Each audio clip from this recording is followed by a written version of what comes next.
Assalamualaikum warahmatullahi wabarakatuh. Alhamdulillahi rabbil alamin wal aqibatu lil muttaqin wala udwana illa 'alal zalimin. Asyhadu an la ilaha illallah wahdahu la syarika lah wa asyhadu anna Muhammadan 'abduhu wa rasuluhu alladzi la nabiyya ba'dah. Allahumma shalli wa sallim wa barik ala sayyidina Muhammad salatan tuballighuna biha hajja baitikal haram وزيارة قبر نبيك عليه أفضل الصلاة والسلام في لطف وعافية وسلامة وبلوغ المرام وعلى آله وصحبه وبارك وسلم أما بعد. آمين يا الله يا رب العالمين. اللهم عافنا في بداننا وعافنا في سمعنا وعافنا في بصرنا وفي كل جوارحنا. اللهم اقض حوائجنا وحسن مقاصدنا وتقبل دعاءنا ويسر أمورنا وصحي أجسادنا وطول أمورنا. نسألك الإجابة. الفاتحة. أعوذ بالله من الشيطان الرجيم. بسم الله الرحمن الرحيم. الحمد لله رب العالمين الرحمن الرحيم مالك يوم الدين إياك نعبد وإياك نستعين اهدنا الصراط المستقيم صراط الذين أنعمت عليهم غير المغضوب عليهم ولا الضالين آمين. Istajib doanya. Hadirin jamaah rahimakumullah, kajian rutin Ahad pagi. Hari ini kita berada di Ahad yang keempat di bulan Juni ya. Tetapi kita di bulan Muharram ini tanggal ke-13. Artinya di pertengahan bulan Muharram. Kalau tidak salah 10 kan Kamis, 10, 11, 12, 13. Di 13 hari Ahad. Bersyukur tetap dan bersyukur kepada Allah atas berbagai anugerah nikmat yang telah diberikan bagi kita. Wabil khusus nikmat sehat, nikmat sempat, nikmat diberikan kemampuan dan kemauan untuk beribadah. Bersolawat ke atas Nabi dan terus kita sampaikan, kita perbanyak membacanya. Dan terus Allah limpah curahkan teruntuk habibana wa nabiyana Nabi Muhammad sallallahu alaihi wasallam. Allahumma shalli ala sayyidina Muhammad wa ala ali sayyidina Muhammad. Hadirin jamaah rahimakumullah. Kemarin kita sudah sampaikan ada amaliyah sunnah di bulan Muharram, dan bab ini juga kita akan membahas tentang bab bagaimana itu babul amri bil muhafazati 'ala sunnah wa adabiha. Bab tentang anjuran ya, atau perintah untuk memelihara sunnah dan adab-adabnya.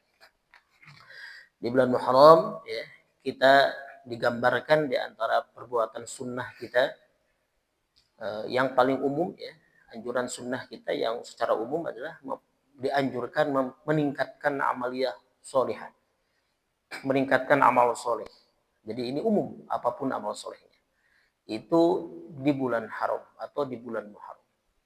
Secara khusus memang puasa yang terbaik setelah Ramadan adalah puasa di bulan haram. Jadi kalau sholat yang terbaik setelah sholat fardu adalah sholat apa? Sholat tahajud, sholat malam ya. Jadi kalau puasa yang terbaik setelah Ramadan adalah puasa di bulan haram. Ya. Nah, itu secara khusus. Kemudian ada khusus lagi. Karena dalilnya secara khusus. Ini bagaimana kita menjaga sunnah. Baginda Nabi menyampaikan,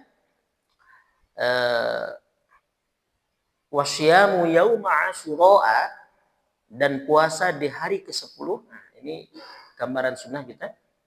Ahtasibu 'alallahi ayyukaffiru sanatal lati qablah. Aku berharap kepada Allah dapat menghapuskan dosa setahun yang lalu. Itu secara khusus. Dan ini Nabi lakukan sudah bahkan sebelum hijrah ke Yathrib, ke Madinah. Nah, meskipun syariat puasa Ramadan itu terjadi pada tahun kedua Hijriah. Syariat puasa Ramadan. Tetapi mereka para sahabat sudah melakukan puasa-puasa sunnah sebelumnya. Termasuk puasa sunnah-sunnah yang lainnya. Nah, kemudian di tahun ke-9 Hijriah, Nabi dapat informasi dari sahabat, ya Rasulullah, ternyata orang Yahudi pun sama berpuasa di tanggal 9. Tanggal berapa? Tanggal berapa? 10. Biar gak ngantuk. Berarti memperhatikan. Ternyata Nabi orang Yahudi juga berpuasa tanggal berapa? 10. Asyura tadi. Kenapa? Karena mereka mengenang dan mengagungkan selamatnya Nabi Musa dari kejaran Fir'aun. Itu kenangan atau kenangannya. Peristiwa besar itu banyak terjadi di bulan Muharram. Ini menjadi bukti, Pak, bahwa nama-nama bulan seperti mana yang sudah saya sampaikan di kajian tematik 2 minggu yang lalu, itu sudah ada sebelum Nabi hijrah. Bahkan sejak zaman Arab kuno, Pak, nama-nama bulan itu. Hanya saja umat Islam tidak memiliki nama tahun yang pasti. Sebab dulu dinisbahkan nama-nama tahun ini kepada kejadian-kejadian besar. Seperti tahun Bi'sah, tahun Qoblal Bi'sah, Amul Huzni, bahkan lebih jauh lagi ada tahun Gajah dan lain sebagainya. Nah, tapi nama-nama bulan sudah ada. Dan itu kejadian-kejadian itu di bulan Muharram. Oh, kalau begitu kata Nabi, kita lebih berhak untuk menghormati Nabi Musa. Kita Muslim lebih berhak menghormati Nabi Musa, bukan mereka orang Yahudi. Maka kita tahun depan, kalau saya masih ada, kita akan berpuasa pada tanggal 9-nya. Nah, ini cara memahami sunnah, Pak. Jangan ada satu hadis yang pertama, Pak. Kita dianjurkan berpuasa tanggal 10 saja. Boleh nggak puasanya tanggal 10 saja? Boleh. Ini di masyarakat, aku puasa tanggal 10 mau puasa orang Yahudi. Itu sunnah, itu sah. Nah, ini cara memahami hadis jangan begitu. Tanggal 10 saja silahkan. Karena mengamalkan hadis secara khusus. Satu hadis tadi. Nah, sekarang ingin mengamalkan 2 sunnah sekaligus. Maka kata Nabi, nanti tahun depan kita akan berpuasa tanggal 9-nya. Nabinya sempat gak berpuasa? Keburu wafat. Kan gitu ya? Keburu wafat. Nah, iya keburu wafat ya, atau mungkin nggak sempat berpuasa. Nabinya nggak sempat berpuasa, itu memang antara tahun ke-8 atau 9 Hijriah memang. Nabinya nggak sempat berpuasa, kemudian itulah disebut oleh para ahli, ya, ahli hadis atau ahli fikih, disebut sunnah hammi, cita-cita. Jadi tidak semua sunnah itu dilakukan secara fi'li oleh Nabi. Nah, ada qauli diucapkan, tapi Nabi tidak sering melakukannya. Seperti apa? Rahimallahu man shalla 4 rakaatin qabla 'ashr. Semoga Allah merahmati orang yang sholat 4 rakaat sebelum asar. Atau sallu raka'ataini qabla al-maghrib. Sallu raka'ataini qabla al-maghrib. Sallu raka'ataini qabla al-maghrib liman syaa. Salatlah 2 rakaat sebelum maghrib bagi yang mau. Saya ingin berbicara tentang contoh sunnah dulu nih. Lalu orang bilang, Nabi tidak melakukan, bid'ah.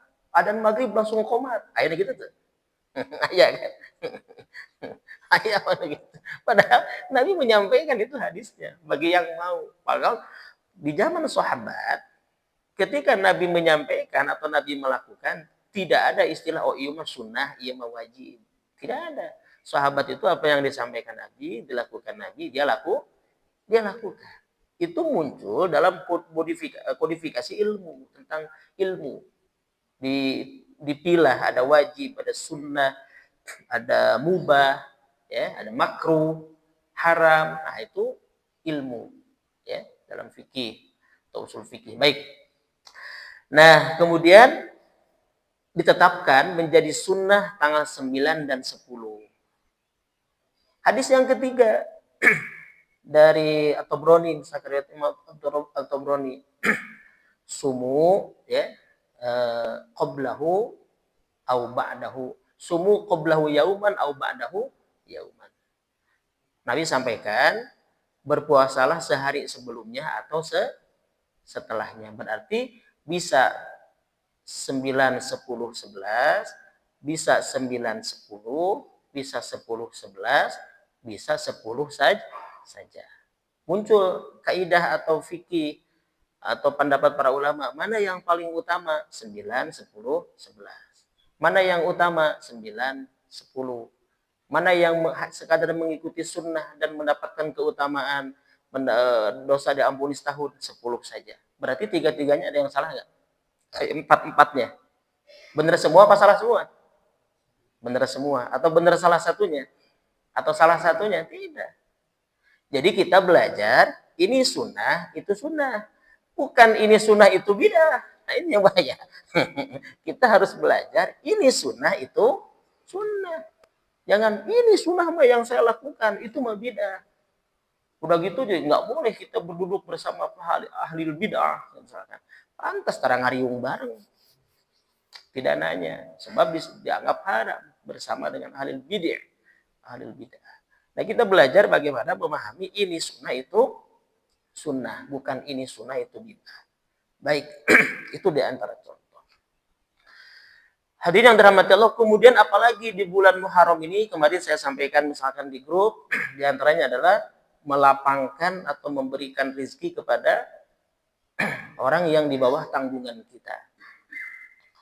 Nah ini memang dipahami dalam kitab Tanbihul Ghafilin, misalkan oleh para ulama, di situ dikiaskan bukan hanya keluarga, tetapi juga termasuk fakir miskin, anak yatim. Nah, jadi kalau mencari dalil secara khusus bahwa 10 Muharram adalah lebarannya anak yatim, saya belum menemukan kalau secara khusus bahwa itu kita berbagi anak yatim hanya di tanggal 10 Muharram. Tetapi kita mengambil momentum bagaimana di situ kita membahagiakan, menyenangkan orang-orang yang membutuhkan, terutama adalah keluarga kita.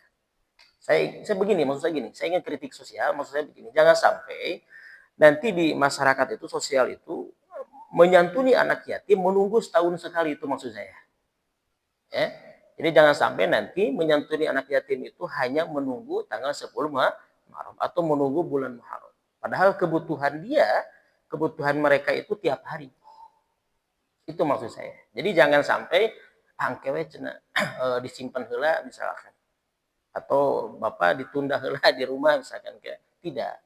Jadi situ saya tidak bermaksud bahwa menyantuni anak yatim momentum di 10 Muharram adalah tidak baik, tetapi saya ingin memberikan sebuah kritik sosial atau mengingatkan bagi kita bahwa kita harus sadar, harus ingat bahwa menyantuni fakir miskin, anak yatim itu tidak harus menunggu momentum tanggal.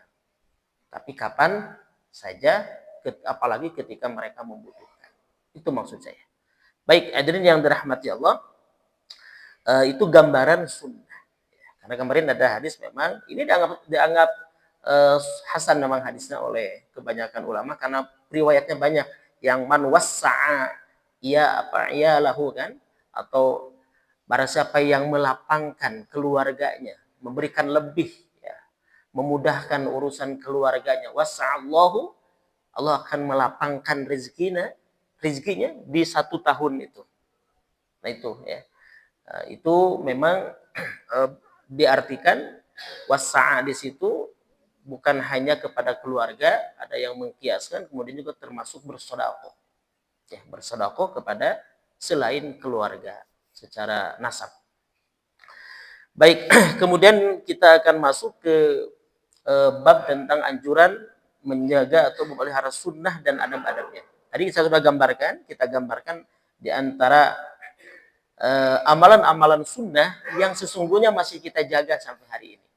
Jadi kalau kita berbicara sunnah, ya tidak selalu bahwa itu persis apa yang dilakukan Rasul, tapi boleh jadi itu adalah ucapan saja, atau boleh jadi itu takriri, ketetapan Rasul membiarkan, atau juga hamdi. atau juga mungkin athar sahabi, ya, perilaku para sahabat yang kata para ulama tidak mungkin para sahabat itu bersepakat atas hal yang zalim atau yang sesat, yang munkar. Maka disebut sebagai ijma sahabi misalkan, ya, atau athar sahabat. Saya kira biasa saja itu.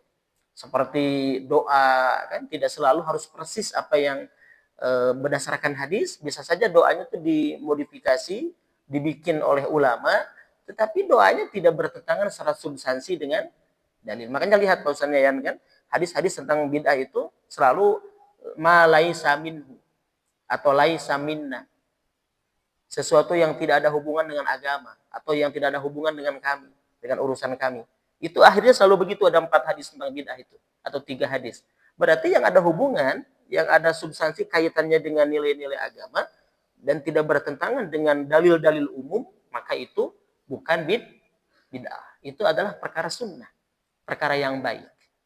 Ya, contoh, saya selalu misalkan berdiskusi bahkan dengan lulusan Madinah pada waktu itu, ada Ustadz lulusan Madinah. Kita nih datang ke Mekah itu yang dianjurkan adalah perbanyak tawaf, kata dia. Oke, memang perbanyak tawaf, sebab hanya ada tawaf hanya ada di Mekah. Kemudian tidak ada anjuran sunnah untuk memperbanyak umroh, kata beliau. Apa alasannya? Karena tidak ada dalil untuk memperbanyak umroh, kata dia itu. Baik, tidak ada dalil untuk memperbanyak umroh secara khusus dalam 1 kali safar. Kemudian saya sampaikan, secara umum dalil dalam surah Al-Hajj ayat 77 itu kita dianjurkan memperbanyak amal soleh. Dan secara khusus dalil tidak ada larangan memperbanyak umroh. Tidak ada larangan memperbanyak umroh. Dia hanya berpegang dalil tidak ada perintah untuk memperbanyak umroh. Tapi saya juga berpegang dalil tidak ada larangan untuk memperbanyak umroh ketika 1 kali safar, 1 kali pergi ke Mekah. Ya, kemudian justru yang ada dalil secara umum dianjurkan memperbanyak kebaikan. Oh enggak, yang harus diperbanyak adalah tawaf. Saya tanya, kalau tawaf ada umroh enggak? Tidak. Tawaf saja, tidak ihram, tidak sa'i. Tapi kalau ihram, kalau umroh ada tawaf enggak? Ada. Gitu ya. Ah, berarti apa yang salah? Tawafnya ada dapat. Nah, oleh karena itu saya menukil pandangan Imam Nawawi misalkan la yukrahu, tidak dimakruhkan umrotani wa au aktsaru atau lebih banyak, ya, bisannatil wahidah au fil yaumil wahid, ya, tidak dimakruhkan mau 2 kali umroh atau lebih banyak umroh di 1 tahun atau di 1 hari. Nah, ternyata kita ini harus berpikir tidak selalu mengatakan ini sunnah itu bid'ah. Oh, ternyata ini sunnah itu sunnah. Hanya kadang kita belum menemukan. Nah, ada saya bilang di Syarah Muhadzab Imam Nawawi mengatakan, bahkan ini adalah pendapat yang mu'tamad indana dalam pandangan madhab Syafi'i. Ini contoh. Saya hanya memberikan contoh saja bahwa belum tentu ya apa yang Rasul tidak sampaikan itu secara tekstual itu adalah bukan sunnah. Nah, ada beberapa kemungkinan. Kedua, kita belum memahami hadis itu. Yang ketiga, kita belum menemukan dalilnya. Contoh lagi, ada orang berpandangan bahwa Rasul itu kalau berdoa, hadis sahih dari Anas bin Malik. Misalkan beliau mengangkat kedua tangannya hatta yuro baydu abtoi, sampai nampak putih kedua ketiaknya. Berarti begini kan? Fil istisqa, itu dalam istisqa. Mestinya yang menjadi kajian utamanya atau di garis bawahnya adalah ketika istisqa, sampai kelihatan putih kedua ketiaknya. Kemudian dan Rasul tidak melakukannya di luar istisqa. Nah, cara memahami dalil jangan langsung digeneralisir. Rasul tidak melakukannya di luar istisqa. Oh, berarti tidak boleh doa mengangkat tangan. Nanti begitu nanti. Padahal lihat dalil yang lain. Ada 7 hadis, ada 7 dalil. Bagaimana Rasul berdoa mengangkat kedua tangannya sampai pundaknya. Kan begitu kan? Nah, berarti yang dimaksud hadis tadi apa? Itu berarti bertentangan. Tidak bertentangan. Yang dimaksud hadis yang pertama, Rasul tidak melakukannya kecuali di istisqa, bukan mengangkat tangannya yang tidak dilakukan Rasul, tapi sampai kelihatan putih ke ketiak. Karena begini ketika istisqa. Nah ini hanya dilakukan dalam istisqa. Di luar istisqa, hatta mankibai. Nah itu, jadi orang kadang memahami hanya satu dalil. Oh berdoa tidak tunang, angkat tangan. Nah itu hadisnya. Nah, Rasul tidak melakukannya hanya dalam istisqa. Yang tidak dilakukan Rasul itu yang begininya. Karena Rasul yang begini itu hanya dilakukan dalam istisqa. Di luar istisqa, cari hadis yang lain yang sahih. Hatta mankibai. Sampai pundak. Tuh, begitu. Jadi jangan baru satu dalil, satu hadis, lalu tuhnya bener kan? Ngedoa apa tuh mengangkat tangan. Mengangkat tangan mah bidah. Hanya satu hadis. Padahal yang dimaksud Rasul tidak melakukan di situ. Kata siapa? Kata Imam Nawawi ahli hadis. Apa katanya? Yang tidak dilakukan itu berdoa di luar istisqa yang sampai kelihatan ketiaknya begini. Kalau di luar istisqa begini. Innallah hayyun karim. Allah maha hidup, maha mulia. Yastahyi min abdihi, malu kepada hambanya. Ketika dia berdoa, mengangkat kedua tangannya, yarfa'u yadahi, ayuriddahu sifron. Kemudian dikembalikan dalam tangan kosong. Menunjukkan bahwa hadis itu dianjurkan berdoa, mengangkat kedua tangan. Saya tidak mengatakan berdoa tanpa mengangkat tangan adalah salah. Silahkan saja. Tetapi salah kalau menyalahkan orang yang berdoa mengangkat tangan. Lalu hanya dimaknai eta mah dina istisqa. Yang dimaksud dina istisqa mah kieu. Contoh sunnah apa ini? Contoh sunnah bahwa boleh jadi kitanya belum bisa memahami dalil itu. Saya juga pernah berdebat misalkan diskusi.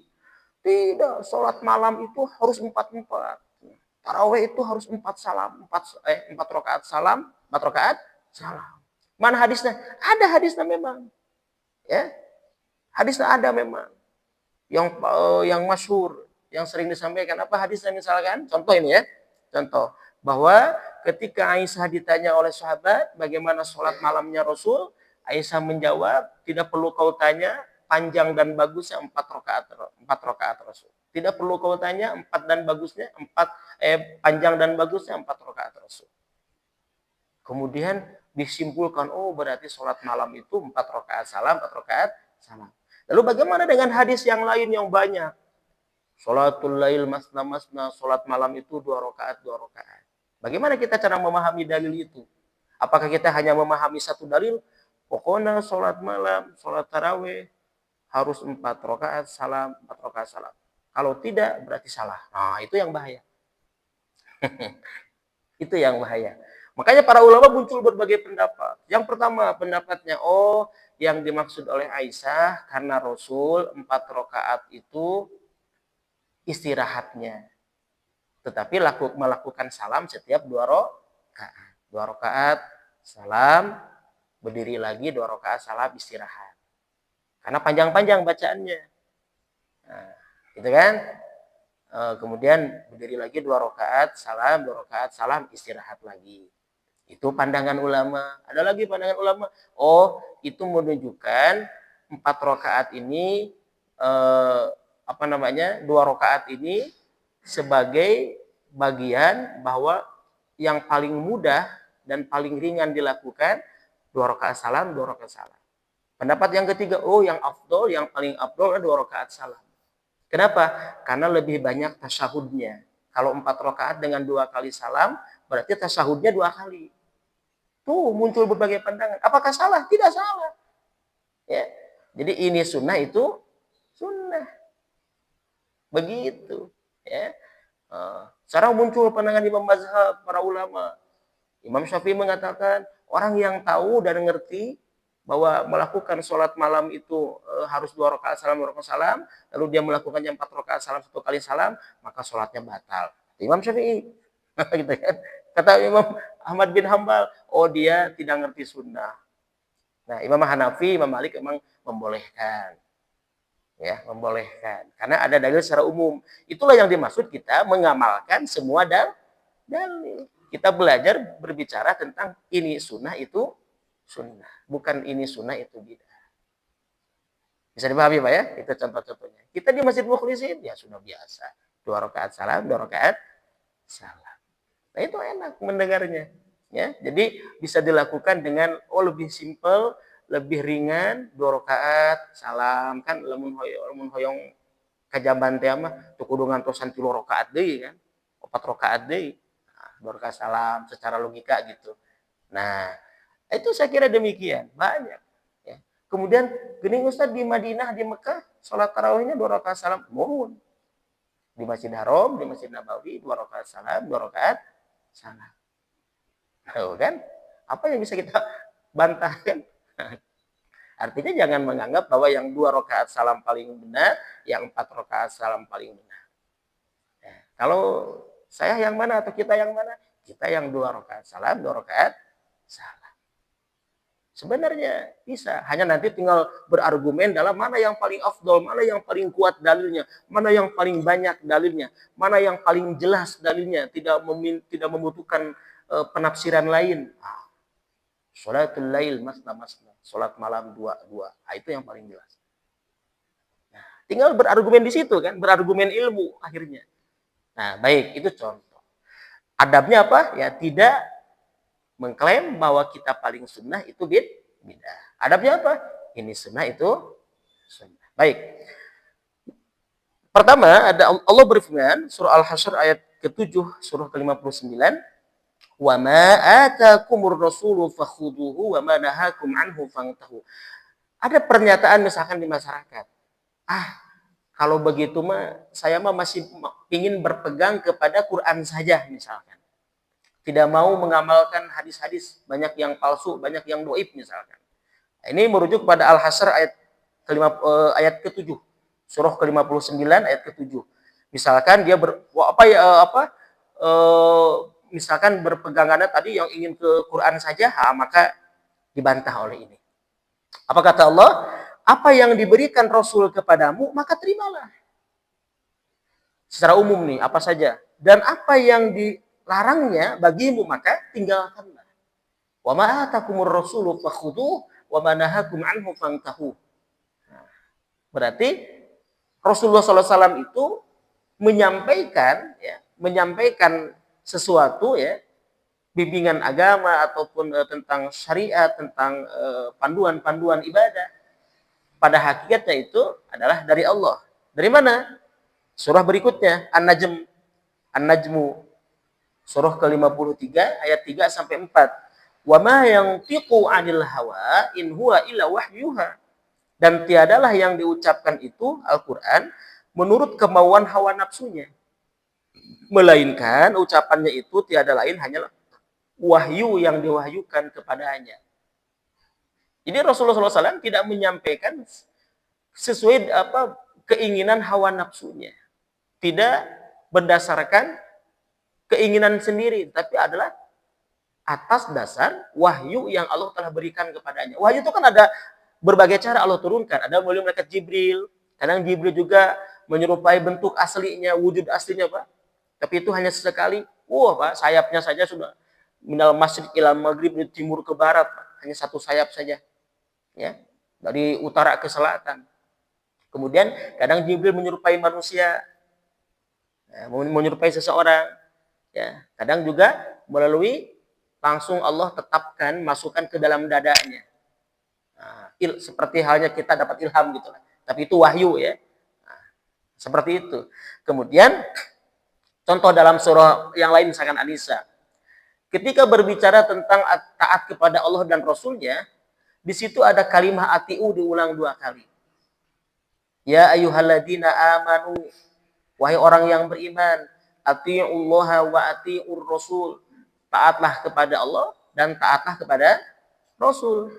Atiunya diulang 2 kali. Padahal secara bahasa ya, kalau sekalian ya di istilah-istilah ilmu bahasa misalkan cukup 1 kali juga dipahami. Wahai orang yang beriman, atiullaha war rasul, taatilah Allah dan Rasul, cukup. Secara bahasa bisa dipahami dan sah. Tetapi Allah tegaskan atiullaha wa atiur rasul, taatlah Allah dan taatilah Rasul. Artinya apa?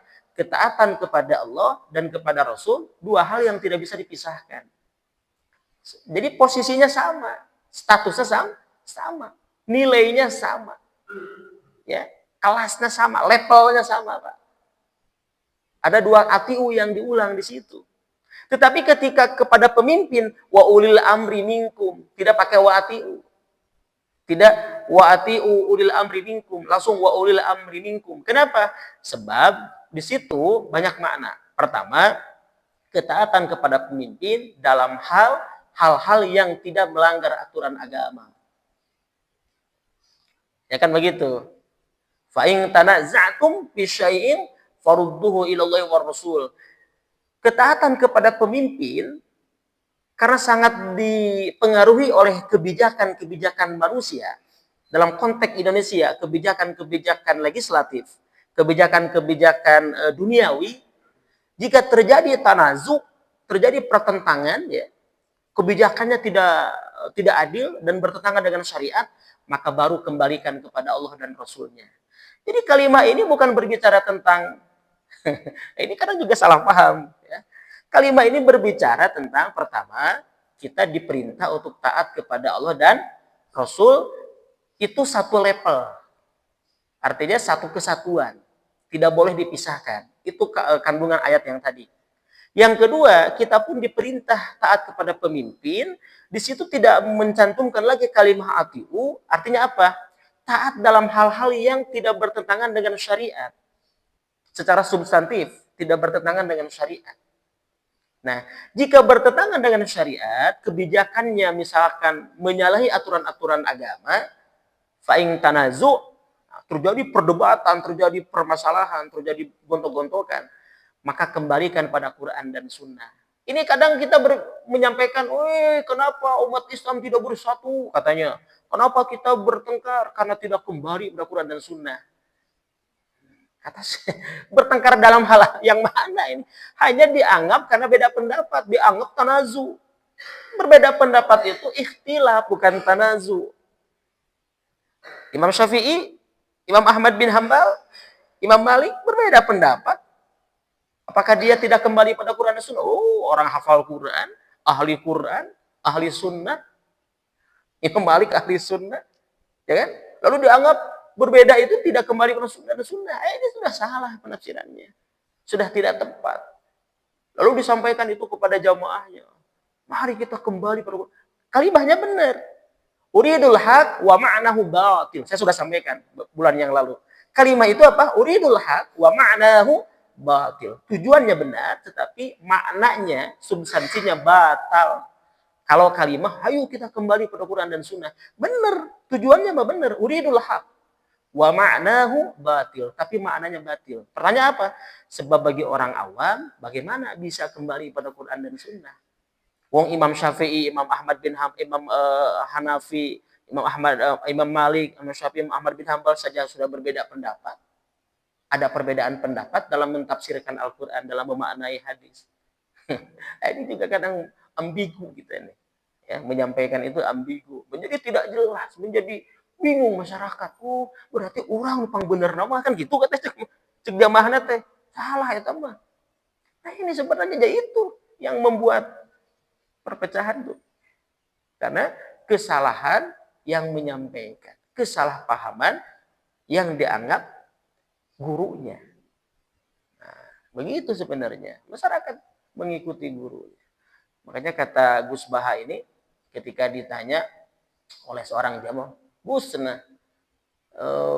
gimana cina kaitannya sehari ini cina banyak kiai, ustad, gus, tapi dia tidak mengamalkan syariat Islam, dia melanggar aturan-aturan, adab-adab etika.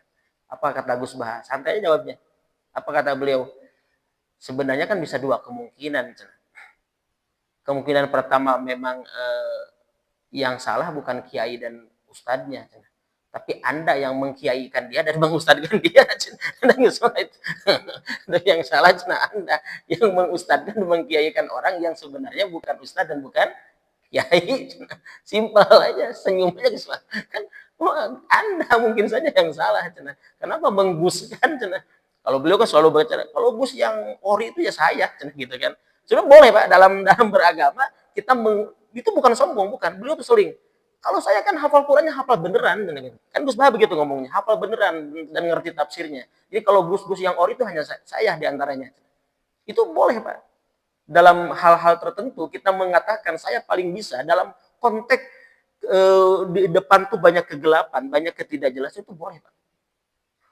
Dokter Pak, dia harus mencantumkan dokter apa. Orang yang datang ke rumah sakit yakin, oh saya membayar itu dokternya ahli, Pak, spesialis gitu. Sebenarnya tidak salah gitu. Oh spesialis, coba Bapak membawa istri mau ke melahirkan misalkan. Dokternya bukan dokter kandungan, dokter gigi kan. Mah itu cina ragu. Nah, jadi boleh Pak mengklaim kalau bus yang ori itu hanya saya gitu kan. Jadi beliau tuh simpel jawabannya, yang kan boleh jadi yang salah kan bukan kiainya, bukan gusnya, ya Anda yang mengkiaikan dan mengguskan dia. Tidak menyinggung, simpel gitu. Dan penjelasannya itu luar biasa. Baik ya. Baik, kembali ke tadi. Jadi ketaatan kepada Allah dan Rasul itu satu paket. Tidak boleh imah Quranis hanya Quran saja, ini mah hanya sunnah saja, tidak. Dua-duanya. Kemudian berbicara tentang dalil tadi surah An-Nisa tadi, kepada pemimpin itu hanya dalam hal-hal yang tidak bertentangan dengan syariat. Sebab Rasul sampaikan, la ta'ata li makhlukin fi ma'siyatil khaliq. Tidak boleh ada ketaatan kepada makhluk dalam hal bermaksiat kepada Allah. Nah, itu sudah membantah. Kalau meskipun dia pemimpin, kalau maksiat atau melanggar itu tidak boleh taati. Kemudian fa'ing tanazu tadi yang dimaksud tanazu itu dalam hal kepemimpinan Pak, bukan dalam hal agama, bukan hal dalam kunut tekunut, bukan hal dalam zikir dan berjamaah dan tidak zikir berjamaah. Allah dianggap itu tanazu. Tanazu itu maksudnya dalam konteks kepemimpinan. Maka jika tanazu terjadi permusuhan, kembalikan kepada Quran dan Sunnah. Begitu Pak konteksnya. Baik. Kemudian qul in kuntum tuhibbunallaha fattabi'uni yuhibbukumullah wa yaghfir lakum dzunubakum. Katakan wahai Muhammad, kata Allah, jika kamu benar-benar mencintai Allah, ikutilah aku. Artinya ikuti Nabi Muhammad. Kalau kita mencintai Allah, ikuti sunnahnya. Ya. Niscaya Allah mengasihi dan mengampuni dosa-dosamu. Wa yaghfir lakum dzunubakum. Kemudian apalagi laqad kana lakum fi Rasulillahi uswatun hasanatun liman kana yarjullaha wal yaumal akhir. Al-Ahzab ayat ke-21. Yang tadi Ali Imran ayat 31 ya. Qul in kuntum tuhibbunallah. Ali Imran 31. Kemudian yang laqad kana lakum Al-Ahzab ayat ke-21, sesungguhnya telah ada pada diri Rasulullah SAW itu ya, fi Rasulillah uswatun hasanah. Uswah hasanah di sini Pak dimaknai oleh para ulama itu berbagai macam. Ada dimaknai itu secara totality, keseluruhan. Bahkan bukan hanya ketika beliau sudah menjadi nabi dan rasul, bahkan sebelumnya. Karena Rasul itu Nabi Muhammad, meskipun belum mendapatkan wahyu di usia 40, beliau sudah memiliki sifat sidik dan fatonah. Ya, sidik dan fatonah atau amanah. Nah, itu sebelum mendapatkan wahyu. Bahkan Rasulullah SAW itu suri tauladannya itu bukan hanya setelah menjadi Nabi dan Rasul, bahkan dari kecil. Sehingga saya kurang kalau ada mendengar ada orang misalkan menyampaikan, kalau Nabi Muhammad lahir di Indonesia, ya, dia akan sama seperti hanya anak kecil, mencuri mangga atau mencuri jambu. Saya kira terlalu jauh penafsiran itu ya. Ada kan yang begitu ya, pernah dengar saya? Ada yang enggak lah, jangan begitulah, jangan mengandai-andaikan begitulah. Nah, oleh Allah tetapkan lahir di Mekah, ayo diandai-andai lahir di Indonesia. Udah gitu, ada perspektif buruk lagi, tuduhan buruk. Dia akan sama mencuri mangga dan jamu, seperti hanya anak-anak kecil. Ya tidaklah, Nabi itu begini Pak, Nabi itu sudah diutus oleh Allah mendapatkan wahyu memang usia 40. Tapi di dunia ini ya, sekali lagi di dunia ini tidak ada yang ujug-ujug Pak. Wa ma khalaqnas samaa wal arda wa ma bainahuma la'ibin, kata Allah. Tidaklah kami, kata Allah, menciptakan langit dan bumi itu main-main. Itu semua dengan perencanaan, dengan perancangan. Dan biasanya gitu Pak, nonek beneran dan sebenarnya itu ada lagi. Komo iya nabi Pak. Manusia saja memang ada yang mantan preman mantan itu benar kan. Tetapi ini nabi, Pak. Kitu wae nya anu garis keturunan orang terpandang dari Bani Hasyim, dari Abdul Muthalib, kan terpandang Pak itu. Penampilan gagah, ganteng. Wah, menarik, Pak. Kemudian tidak pernah bohong dari kecil, Pak.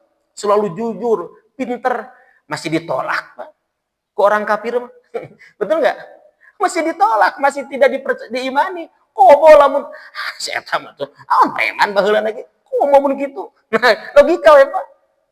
Ya nabi masalahnya bukan manusia biasa kita, bukan ustaz. Terus saya mah apa kerletik, wah lama kerletik. Lompatan di sawah, di celana, di baju, kan gitu. Sok, mata ustaz-ustaz di kampung sok kalamot, pada apal kerletik, kurang dipercaya. Gitu kan. Da apal guru-gurunya apal keur budakna, nya teu naon, terima. Ustaz eta tuh apal kerletikna baheula gitu kan. Abi di dieu nya karena teu apalnya baheulana Bapak. Nah kan manusiawi begitu biasanya. Nah kepada Nabi jangan begitulah. Jangan mengatakan seandainya lahir di Indonesia. Atau juga ada yang mengatakan, oh Muhammad itu pernah tersesat misalkan dulunya. Hanya mentafsirkan satu ayat dalam surah Ad-Duha. Saya kira juga terlalu jauh. Tidaklah. Nabi itu dijaga dari rahim yang suci. Ya, dari air mani yang suci. Bahkan keturunan yang suci. Sampai Nabi Ibrahim, Nabi Ismail, Nabi Ibrahim alaihissalam. Saya kira demikian dalam hal memahami sunnah. Jangan sampai nanti dari situ menjadi masuk ke dalam pikiran kita menjadi ragu dengan sunnah. Nah, itu bahaya. Menjadi ragu nanti pada akhirnya. Kemudian, fala wa rabbika la yu'minuna hatta yuhakkimuka fima syajara bainahum thumma la yajidu fi anfusihim harajan mimma qadaita wa yusallimu taslima. Ini An-Nisa ayat 65. Maka demi Rabbmu, mereka pada hakikatnya tidak beriman hingga mereka menjadikan kamu hakim terhadap perkara yang mereka perselisihkan. Ya, kemudian mereka tidak merasa dalam hati mereka sesuatu keberatan terhadap putusan yang kamu berikan dan mereka menerima dengan sepenuhnya. Ini tentang kata para ulama Rasulullah SAW itu kan pertama sebagai nabi dan rasul, ya, sebagai mufti, sebagai hakim, sebagai panglima perang, sebagai pemimpin negara, sebagai manusia biasa. Nah kita harus cermat melihat konteksnya Nabi sebagai apa. Ketika Nabi luka, berdarah, berarti konteks Nabi sebagai manusia biasa. Ya, ketika perang Uhud kalah, Nabi sebagai manusia biasa dan sahabat manusia biasa, ada pelajaran bahwa kita harus berikhtiar, harus taat kepada pemimpin dalam hal kebenaran. Ketika Nabi mengatakan, wahai para pemanah, jangan dulu turun dari Jabal Rumat sebelum aku perintahkan. Harta ditinggalkan oleh orang kafir. Jawaban ningali harta mah tarurun atuh. Atau pasukan Khalid bin Walid ketika masih kafir ya, balik menyerang, acak-acakan. Nah itu konteks-konteksnya lihat ya. Jadi ada konteks Nabi sebagai pemberi fatwa ketika sahabat bertanya tentang meminta fatwa, lalu Nabi jawab. Itu jawaban Nabi bukan hanya untuk yang bertanya, tetapi jawaban Nabi berlaku untuk semua umatnya. Ya, sebagai hakim bisa jadi secara hukum apa tuh istilah hukum itu ada dua kan? Astagfirullahaladzim, lupa. Ya dan dalam konteks menjatuhkan hukuman, putusan itu pasti benar. Tetapi boleh jadi ada kekeliruan disebabkan karena yang melaporkan atau saksinya berbohong, bisa jadi. Tapi yang keliru bukan nabinya. Apa istilahnya hukum apa tuh?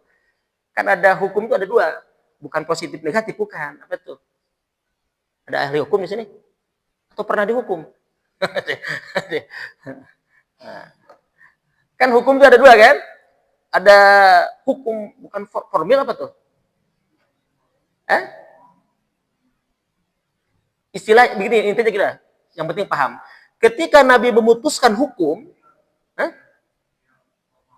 hukum formal dan hukum materi dan hukum formalnya. Secara material pasti benar. Artinya putusan Nabi pasti benar. Kenapa? Karena Nabi memutuskan, tapi secara laporan formal tadi yang melaporkan atau yang menjadi saksi boleh jadi dia berbohong. Berarti yang salah nabinya apa yang saksinya? Saksinya memalsukan. Artinya apa? Dalam hal ini yang salah bukan nabi. yang salah. Tapi Nabi memutuskan, misal itu berarti posisi Nabi, konteks Nabi sebagai hakim, Pak. Pasti benar. Tapi Ustaz pernah itu memang ada riwayat pernah salah Nabi. Tetapi yang salah bukan nabinya yang ketika memutuskan.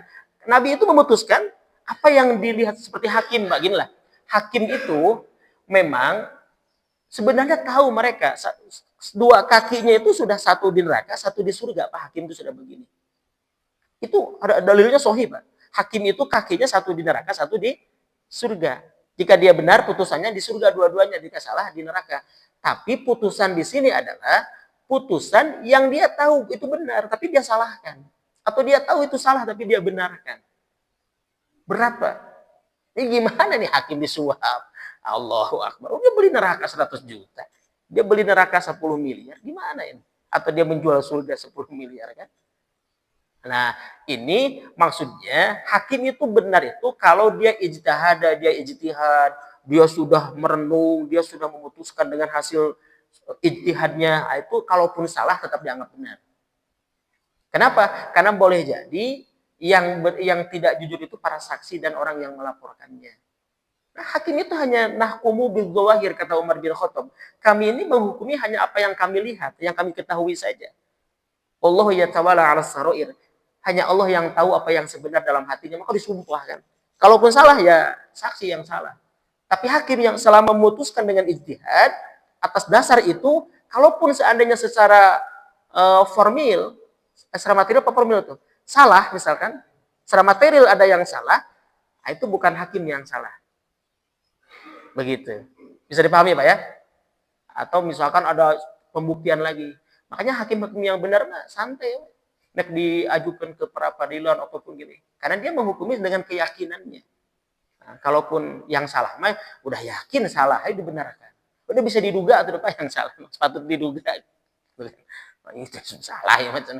Tapi asal mah haram. Masuk transferan halam halam. Masuk transferan lagi jadi halal gitu. Nah, gitu ya. Nah, ini yang bahaya itu ya. Nah, memang ngeri pada situ ya. Masya Allah ya. Lanjut sedikit lagi. Fa'in tanaza'tum fi syai'in farudduhu ila Allah war Rasul. Ini An-Nisa tadi 59 ya. An-Nisa 59.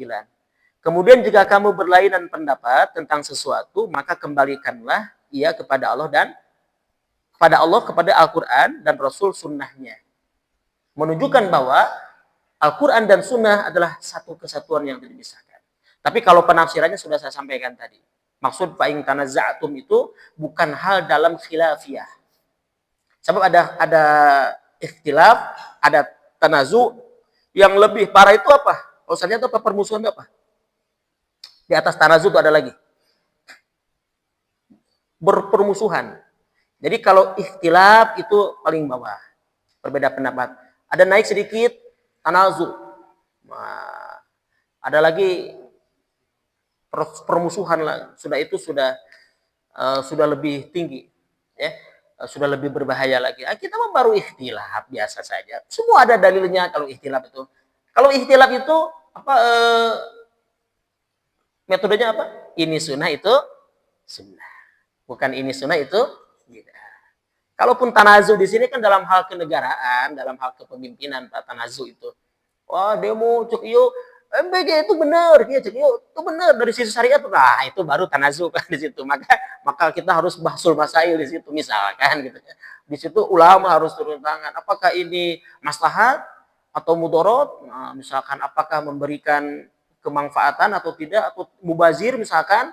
Nah, itu kalau saya jawab ya sudah banyak mudorotnya udah kelihatan gitu kan. Apakah ini honorernya cenah leutik gitu. Nah, berarti kan sudah harus ke ulama nanyanya Pak itu. Pertanyaannya peran ulamanya wallahu alam saya nggak tahu. Harus ke ulama. Nih para ulama ini kebijakan ini gimana nih? Apakah maslahat lil ummah atau lil am atau mudorot misalkan. Nah, dirinci nanti. Nah, mana yang lebih penting? Kalaupun mau diberi, siapa yang membutuhkan dan tidak membutuhkan? Asih ya sarapan pagi lagi jeung daging tiap hari misalkan nanti barede misalkan. Itu sebenarnya begitu. Ya kalau sudah bercampur dengan politik, misalkan bercampur dengan lainnya susah. Dengan kebijakan-kebijakan untungnya susah. Saya tidak banyak komentar dalam hal itu. Ya itulah Pak, maka harus bertanya ke ulama di situ ya, supaya farudduhu ilallahi wa rasul itu Pak, kembalikan kepada aturan Al-Qur'an dan sunnah. Ini contoh, oh demo di mana-mana, kebijakan yang nggak benar bertentangan dengan kemaslahatan. Tanya ulama, duduk bersama. Ini para ulama gimana nih? Nah, ini farudduhu ilallah wa rasul Pak ini. Kembalikan kepada Al-Qur'an dan sunnah. Berarti kemaslahatan ya. Atau darul mafasid muqaddamun ala jalbil masalih dalam kaidah usul fikihnya misalkan ya. Kemudian apalagi utamakan yang mana yang lebih utama ya, mana yang tidak utama, tidak penting, tidak harus. Saya kira demikian ya. Mudah-mudahan ada hikmah dan manfaatnya. Semoga kita senantiasa mendapatkan petunjuk yang benar dari Allah Subhanahu wa taala dan dijauhkan dari hal-hal yang negatif. Subhanakallahumma wa bihamdika asyhadu an la ilaha illa anta astaghfiruka wa atubu ilaik. Allahumma anfa'na bima 'allamtana wa 'allimna ma yanfa'una wa zidna 'ilma. Alhamdulillahi ala kulli hal wa na'udzu billahi min kulli halin ahlin nar. Rabbana atina fid dunya hasanah wa fil akhirati hasanah wa qina adzaban nar. Walhamdulillahi rabbil alamin. Akhirul kalam wabillahi taufiq wal hidayah. Wassalamualaikum warahmatullahi wabarakatuh.